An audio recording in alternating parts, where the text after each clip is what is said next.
राज news पर आपका स्वागत है। मैं हूं राजकुमार रायवाल। आइए बढ़ते हैं आज की प्रमुख खबरों की तरफ। केसरिया चौक जब देखा मैंने तो उसमें एक मेनू था, वो परशुराम भगवान का था। 1947 के बाद जब भारत बटा गया, पर हम आप भी आज बटने जा रहे हैं इस पंथ के, इस पंथ के, इस धर्म के, इस धर्म के, पर मूल में हम सनातनी हैं। हमको जहां विवाह करना हो तो वहां पूछना चाहिए कि आपकी जाति क्या है, पर मूल में तो हम सनातनी हैं। और बाबा तुलसीदास ने लिखा है कि भाव से प्रकट होई में जाना। तो जब केसरिया चौक से गुजर रहा था और मैंने देखा तो मेरे को एक भाव प्रकट हुआ। मेरे को लगा कि भारत की करेंसी में, नोट में केसरिया कलर क्यों ना हो, और केसरिया कलर में एक जो स्वरूप हो वो विवेकानंद का क्यों ना हो। भारत के नोट में विवेकानंद की मूर्ति की स्थापना की आवश्यकता है। जिसने भारत के टुकड़े टुकड़े कर दिए हो, उसकी आवश्यकता क्या। विधर्मियों ने भारत को घेर रखा है और हम विधर्मियों से समझौता करते हैं, पैसा तो यूज करते हैं, व्यापार करते हैं। यदि आपकी गाड़ी पंचर हो जाए तो आपको पंचर किसी हिंदू बालक से करवाना चाहिए, तैयार करवाना चाहिए, बाकी विधर्मियों से नहीं कराना चाहिए। हमारा पैसा ही हमको दुखदाई हो रहा है आज। हमारा पैसा ही हमारी गायों को कत्ल खाने में भेजा जा रहा है। भारत में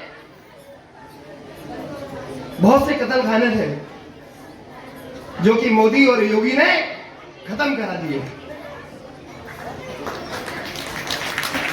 धन्य उस मोदी जी की मां को, योगी जी की मां को जो ऐसे बालक पैदा किए। क्यों ना हमारे घर में ऐसे बालक का जन्म हो जो कि मोदी की कम से कम बराबरी ना करे तो कुछ कुछ तो श्रुतियां ले। अरे मोदी ना हो तो योगी तो हो, योगी ना हो तो नरेंद्र तो हो, पर आपने तो हम हिंदू है फोटो खिंचाने का ठेका ले रखा है, हम हिंदू है दुपट्टा पहनने का ठेका ले रखा है, हम हिंदू है झंडा फहराने का ठेका ले रखा है। पर झंडा फहराने से हमारा सनातन नहीं बचेगा, तिलक लगाने से सनातन नहीं बचेगा। हम आपको कुछ अपने आप में ताकत के साथ समझौता करना पड़ेगा। वह समझौता क्या है? संस्कार। सनातन को संस्कार दिए हैं तो संतों ने और ब्राह्मणों ने दिए हैं, गाय ने दिए हैं, और दिया संस्कार तो संघ ने दिया है। हमको संघ के साथ कदम से कदम मिलाकर चलना पड़ेगा।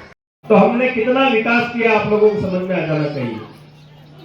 तो तीसरा, जब हमारा गांव स्वावलंबी होगा, हमारा घर स्वावलंबी होगा, तो वो ग्राम विकास की, क्योंकि जो हम प्रारंभ में बैठे थे तो 100-200 लोग थे, 20, 25, 50, मुझे लगता है मैं बोलूंगा जब तक ये टेंट और माइक वाले रह जाएंगे, भाई साहब आप जाओ तो ये लेके जाए हम। तो मैं थोड़ा जल्दी करता हूँ।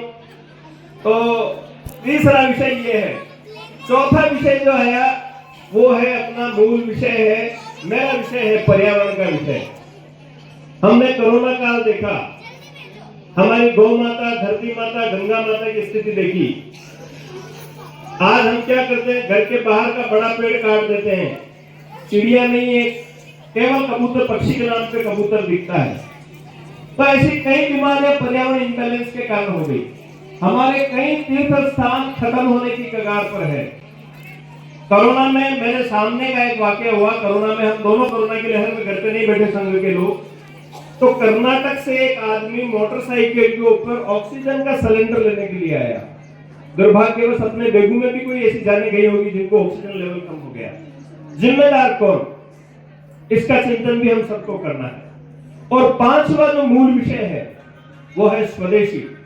मेरी भाषा, मेरा भोजन, मेरा पहनावा किस प्रकार का हो। आज एक सर्वे हुआ है, भारत का 50% युवा किसी न किसी बीमारी से ग्रसित है। युवा मतलब 40 वर्ष से नीचे का व्यक्ति, क्योंकि उसका भोजन बदल गया। भोजन में क्या हो गया, दाल बाटी खाने वाला समाज मोमोज खाता है, वो ठंडा फ्रोजन फूड खाने लग गया। इतना समृद्ध भोजन मेरे हिसाब से विश्व में किसी देश का नहीं है। हमारी माताएं इतने पकवान बनाती, वो उसको अच्छा नहीं लगता। तो हमारी भाषा, हमारा भोजन कैसा हो,